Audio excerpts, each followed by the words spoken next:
El paralelismo contrapuntístico como elemento estructural en la obra de Pedro Páramo de Juan Rulfo. Analizaremos el paralelismo contrapuntístico aplicando el contexto desde el punto de vista socioeconómico e histórico. Para nuestra investigación tomamos el contrapunto para su análisis como punto de partida al que se aplica el valor contextual de la obra, desde una perspectiva lexicográfica, lingüística y social. La obra de Juan Rulfo nació en 1918 en México.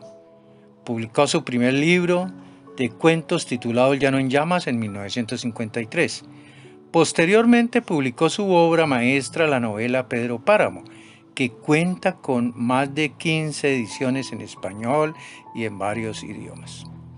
La obra de Juan Rulfo parte de su hecho común de la vida campesina mexicana, a través de la cual nos narra la vida infrahumana del hombre del campo, mostrando con profundidad y sensibilidad la angustia del ser humano que lucha en un medio rudo y violento que lo margina de la sociedad urbana de fines del siglo XX. Aspectos fantásticos en Pedro Páramo. Juan Rulfo escribe su novela Pedro Páramo en un escenario que sería el infierno, visto por los ojos de los sufridos mexicanos. Escenarios que refleja el drama del hombre y de la mujer, siempre a un paso de la muerte, cuando no en la muerte misma. El autor optó por una solución compleja desde dentro del punto de vista artístico para estructurar la novela. Comala representa el infierno y estaría llena de horrores, pero el lector, al apreciarla, a Comala como un pueblo hermoso, lleno de fragancias, de luz, de vistosos panorama y de permanente paz. Por esta razón, Comala asumirá en el escenario de la novela una doble perspectiva, la paradisíaca y la infernal. Veamos un texto donde percibimos la doble visión. Traigo los ojos con que ella miró esas cosas, porque me dio sus ojos para ver. Hay allí, pasando el puerto de los Colimotes, la vista muy hermosa de una llanura verde, algo amarilla por el maíz maduro. Desde ese lugar se ve Comala, blanqueando la sierra, iluminándola durante la noche. Y aquí donde se describe parte de lo maravilloso del paisaje de Comala. Pero en las siguientes páginas, nosotros como lectores descubrimos a Comala desde este punto de vista. Si esto no es nada, me contestó el otro, cálmese. Ya lo sentirá más fuerte cuando lleguemos a Comala. Aquello está sobre las brasas de la tierra, en la mera boca del infierno. Con decirle que muchos de los que allí se mueren, al llegar al infierno, regresan por su cobija. Entonces ahí tenemos un paralelo entre lo paradisíaco y el infierno. ¿Cómo está organizada la obra desde el punto de vista narrativo? La obra de Pedro Páramo está organizada en 63 micronarraciones o unidades narrativas. Cada micronarración es un logrado microrrelato que se relaciona con las otras unidades, con diferentes elementos de la obra y a la postre con la novela entera. El mensaje en la novela se estructura como un sistema estilístico semiológico, o sea, como una unión de relaciones funcionales entre lo narrado. El texto estructural y los significados, donde las micronarraciones guardan entre sí relaciones en diferentes niveles lingüísticos. Aquí un crítico, Omar González, dice: precisamente es una de las conquistas del estructuralismo lingüístico, la concepción de que es un sistema dado, cada elemento en cada nivel tiene situaciones homólogas. Es decir, que se va articulando el sistema a través de unidades. Luego dice: de otro lado, el significado tomado como problema de relación es válida para el hombre en todos los niveles. Ningún nivel de la realidad es desprovisto de significación para el hombre. Una obra de arte es una entidad constituida por varios estratos heterogéneos. Cada estrato consta de un material característico con valores propios y desempeña una función específica en la estructura del conjunto. Cada elemento cumple una misión especial en la estructura de la obra. La entidad así formada goza de gran riqueza y todos los elementos artísticos tienen un carácter polifónico. La novela organiza su mensaje a través de una serie de narradores: Juan Preciado, Pedro Páramo, Dorotea y Susana San Juan, en su papel de personaje. También podría agregarse a Eduviges, Damiana, el padre Rentería y su sobrina Ana, en un nivel distinto. Y el narrador no representado, cuyo grado de omnisciencia oscila entre una presencia relativamente fuerte y otra de observador o informante. El argumento de la obra está constituido por un mosaico de piezas dispersas que lentamente se va uniendo, pues los flashbacks frecuentes interrumpen las marchas cronológicas, conduciéndonos ante un laberinto que al final de la narración sale victorioso. Las micronarraciones de la obra guardan una relación metonímica entre sí. Así vamos comprobando que cada una de las micronarraciones de la novela funciona tras la contigüidad del sentido en todo el texto, llegando a una estructuración sinecdóquica. El procedimiento metonímico sinecdótico se va desarrollando a través de episodios sucesivos o de flashbacks, según sean los distintos microrrelatos. El fluir fragmentario de los recuerdos de algunos personajes se halla en forma retrospectiva de los hechos retrotraídos al presente. El tema de la culpabilidad se halla en casi todos los personajes, aunque en niveles diferentes. Y otra característica general de los personajes es la de hallarse a un paso de la muerte y sin esperanzas de salvación. Así vemos cómo Comala se halla envuelta en el rencor vivo del protagonista. El protagonista principal, Pedro Páramo, cuya fisonomía se traduce a través de toda la historia de la novela. El tema edénico está ligado al de la nostalgia del bien perdido. El amor desdichado de Pedro Páramo y Susana es la mejor representación del contrapunto en el que se exponen felicidad, desdicha, amor, odio, pasión amorosa, venganza, Comala paraíso, Comala infierno.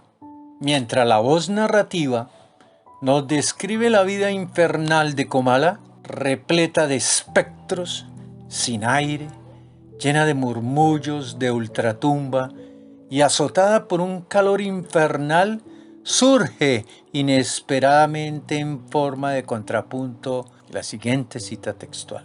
Dice el libro: llanuras verdes, ver subir y bajar el horizonte con el viento que mueve las espigas, el rizar de la tarde con una lluvia de triples rizos, el color de la tierra, el olor de la alfalfa y del pan, un pueblo que huele a miel derramada. Este paraíso edénico, que es Comala, se contrapone en el diálogo de Juan Preciado con el arriero cuando se encuentran en el camino en dirección a Comala.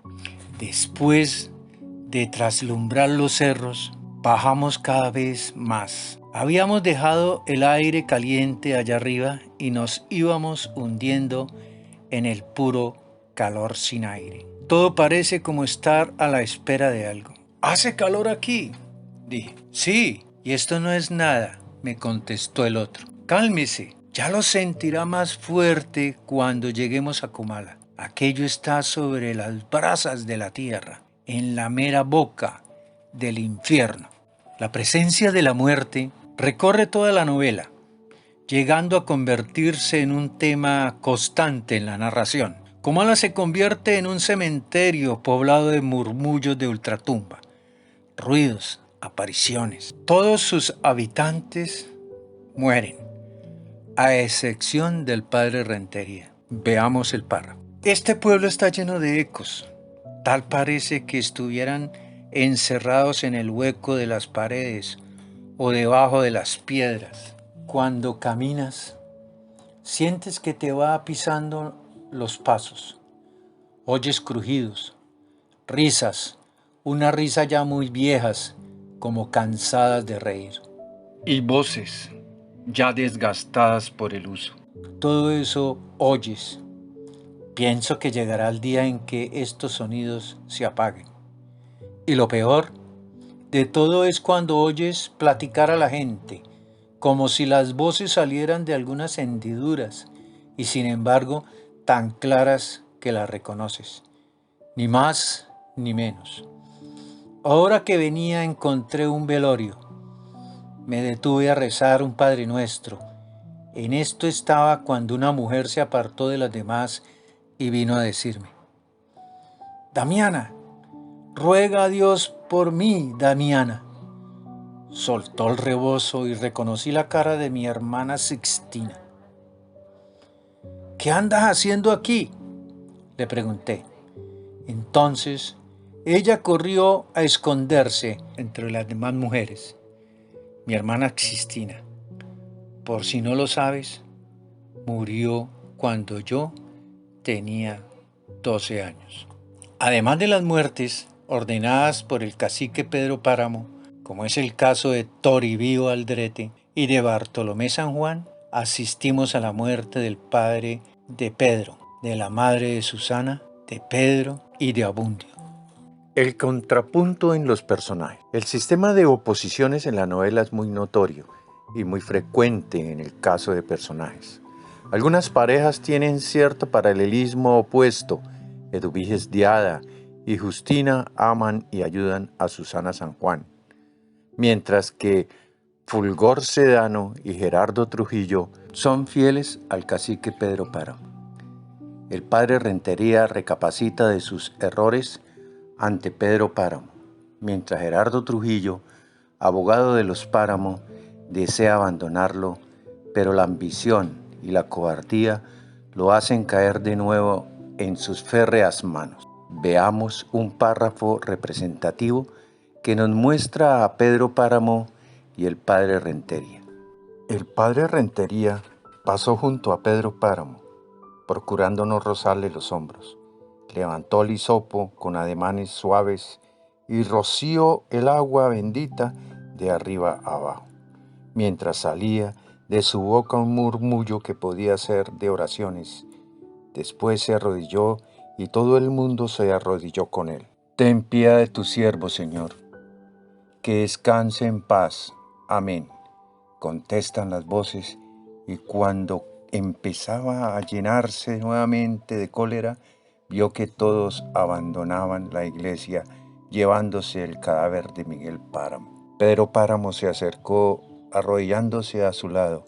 Ya sé que usted lo odiaba, padre, y con razón. el asesinato de su hermano, que según rumores fue cometido por mi hijo, el caso de su sobrina Ana. Por mí, condénalo, Señor. Y cerró el sagrario.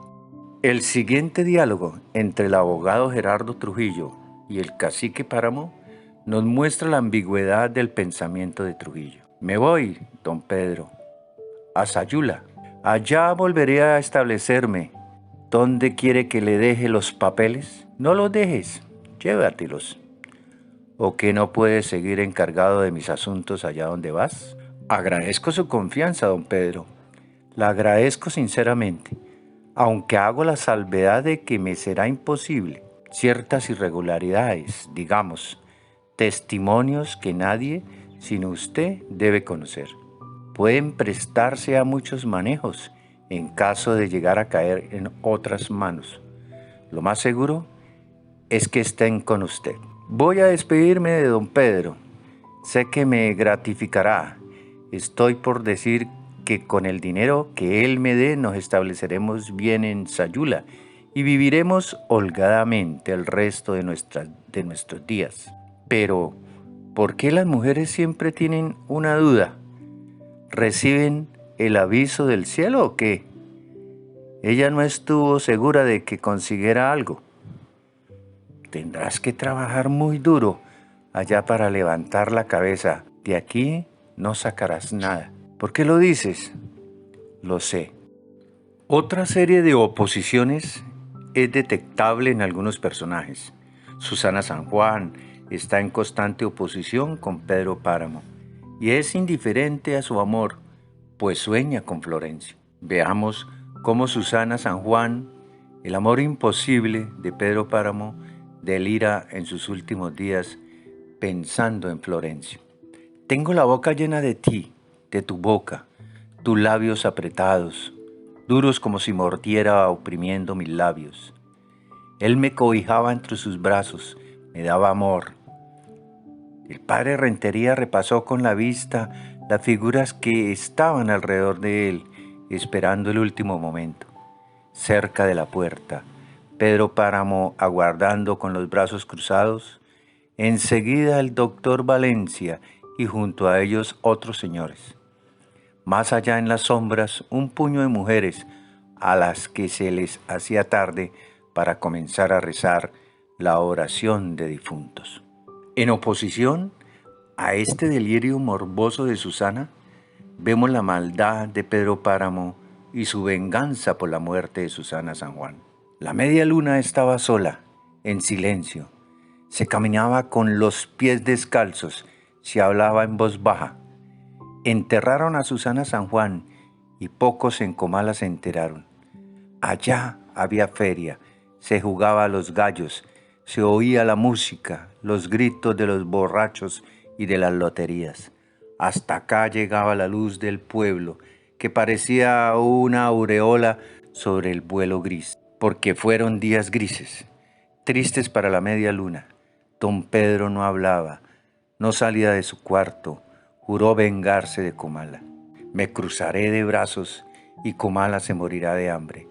Y así lo hizo. A través de la narración se presenta una serie de oposiciones en mayor o menor grado. Vemos, por ejemplo, cómo Dolores Preciado se opone a Susana San Juan, amada y deseada hasta el fin por Pedro Páramo.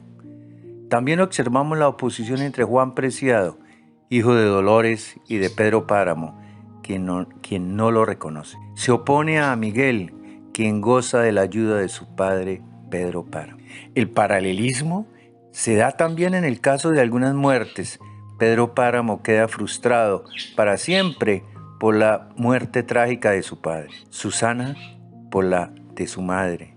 Tanto Pedro como Susana han tenido una infancia mitad feliz y mitad llena de tristeza. Pedro Páramo sufre por la falta de amor de Susana. Esta por la dureza de su padre Bartolomé San Juan. Pedro Páramo sufre por la muerte trágica de su hijo Miguel, Susana por la muerte de Florencio. Este paralelismo es más complejo cuando se basa en la oposición. El amor constante de Pedro Páramo por Susana se opone al amor de Susana por Florencio, hasta más allá de la muerte. El rencor de Pedro Páramo por la muerte de su padre y de su hijo Miguel degenera en rencor contra toda Comala. El resentimiento de Susana por la muerte de su madre, por la mano dura de su padre en su infancia y posteriormente por la muerte de Florencio, da como resultado una rebeldía contra el mundo real, razón por la cual Susana se refugia en los frecuentes sueños. Pedro Páramo piensa románticamente en Susana. De ti me acordaba, cuando tú estabas allí mirándome con tus ojos de agua marina. A centenares de metros, encima de todas las nubes, mucho más allá de todo, está escondida tú, Susana, escondida en la inmensidad de Dios, detrás de su divina providencia, donde yo no puedo alcanzarte ni verte y a donde no llegan mis palabras. Susana, por su parte, suspira por el amor de Florencio. Veamos lo siguiente. Se está muriendo de pena el corazón, piensa. Ya sé que vienes a contarme que murió Florencio, pero eso ya lo sé. No te aflijas por los demás, no te apures por mí. Yo tengo guardado mi dolor en mi lugar seguro. No dejes que se te apague el corazón. Señor, tú no existes. Te pedí protección para él, que me lo cuidaras. Eso te pedí, pero tú te ocupas nada más de las almas y lo que yo quiero ir viendo de deseos, estrujando el temblor de mis senos y de mis brazos, mi cuerpo liviano sostenido y suelto a sus fuerzas. ¿Qué haré ahora con mis labios sin su boca para llenarlos? ¿Qué haré de mis adoloridos labios? Aspectos socioeconómicos. Pedro Páramo es el prototipo de hacendado feudalista que existía en el estado de Jalisco, México, antes de la Revolución. Veamos un diálogo que nos describe sus propiedades. Mire usted, me dice el arriero, deteniéndose. ¿Ve aquella loma que parece vejiga de puerco? Pues detrásito de ella está la medialuna. Ahora volteé para allá. ¿Ve la ceja de aquel cerro? Véala. Y ahora volteé para este rumbo. ¿Ve la otra ceja que casi no se ve por lo lejos que está? Bueno, pues eso es la medialuna, de punta a cabo, como quien dice. ¿Y es de él todo ese terrenal? Pedro Páramo heredó la medialuna de su padre, don Lucas, quien fue asesinado por un peón y dejó a su hijo traspasado de odio hacia la comunidad, que pronto aprendió a temerlo. Se inicia un periodo de tremendas represalias y Pedro Páramo consolida su poder económico, pero no logra sobreponerse al temor que le inspira la comunidad. Emplea el soborno y la falsificación de documentos públicos, desplaza linderos, anexa tierras a las suyas y utiliza la violencia. Un episodio que puede ilustrarnos sobre los métodos del gamonal Páramo para aumentar su capital es el de la muerte de Toribio Aldrete, personaje secundario de la novela. Pequeño propietario de la región, cuyas tierras pasaron a manos de don Pedro. Aldrete murió ahorcado por orden del mismo Pedro. La primera indicación sobre el asesinato de Aldrete la hallamos en el capítulo 16. Se trata de los espeluznantes alaridos del infeliz, escuchados por algunos años más tarde por Juan Preciado al llegar a la casa de doña Eduviges Tiada. Otro personaje secundario de la obra explica los gritos mortales de la víctima. Cisneros narra así los hechos. Iré con usted. Aquí no me han dejado en paz los gritos. ¿No oyó lo que estaba pasando? Como que estaban asesinando a alguien. ¿No acaba usted de oír? Tal vez algún eco que está aquí enterrado. En este cuarto ahorcaron a Toribio Aldrete hace mucho tiempo. Luego condenaron la puerta hasta que él se secara para que su cuerpo no encontrara reposo. No sé cómo has podido entrar cuando no existe llave para abrir esta puerta. Rulfo le da un tratamiento especial a los personajes y a los acontecimientos que nos lleva al plano de lo fantástico en el microcosmos de Comala, el mundo de los muertos. Eduviges Diada y Daviana Cisneros aparentemente tienen cuerpos, pero al seguir el relato nos hallamos solo ante la presencia de espectros, espíritus que dialogan, gesticulan y se mueven con libertad absoluta. ¿Pero por qué se mueven con tal libertad? Porque están muertos. Rulfo nos enseña que solo los muertos pueden tener libertad en una sociedad feudal donde el terrateniente mantiene bajo la presión, el temor y la violencia a toda la comunidad, y ésta tiene que obedecer ciegamente a la voluntad del cacique. El caso de Toribio Aldrete es un claro ejemplo de lo que puede suceder a quien se oponga al proceder de Páramo. La semana venidera irás con Aldrete y le dices que recorra el lienzo. Ha invadido tierras de la media luna. Él hizo bien sus mediciones. A mí me consta. Pues dile que se equivocó, que estuvo mal calculado. Derrumba los lienzos si es preciso. ¿Cuáles leyes, Fulgor? La ley de ahora en adelante la vamos a hacer nosotros. ¿Tiene trabajando en la media luna algún atravesado? Si hay uno que otro, pues mándalos en comisión con el Aldrete. Le levantarás un acta acusándolo de usufructo o de lo que a ti se te ocurra. Y recuérdale que Lucas Páramo ya murió, que conmigo hay que hacer nuevos tratos. Este párrafo, que los lectores suelen pasar inadvertidos, es de vital importancia para comprender el aspecto socioeconómico de la novela. En él se revelan las intenciones siniestras del cacique de la media luna. Todo Comala será suyo. La narración prosigue en forma de diálogos cortos y el narrador nos entrega un capítulo de unas cuantas líneas en el que nos informa sobre el desenlace trágico del episodio de Aldrete. En este momento abrieron y él entró. «Pasa, Fulgor. ¿Está arreglado el asunto de Toribio Aldrete?» «Está liquidado, patrón. Nos queda la cuestión de los fregosos. Deja eso pendiente. Ahorita estoy muy ocupado con mi luna de miel».